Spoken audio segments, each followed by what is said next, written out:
உலகத்தில் பூவெல்லாம் உன் போல அழகில்ல நானும் உன் அம்மாவும் பண்ணாத தவமில்ல தென்பாண்டி மன்னவனோ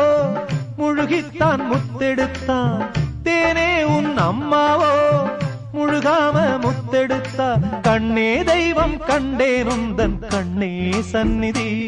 ஓ முத்தம் பட்டு எச்சில் பட்டா கொஞ்சம் நிம்மதி சின்ன சின்ன பூவே நீ கண்ணால் பாரு போதும் தொட்டு தொட்டு பேசு என்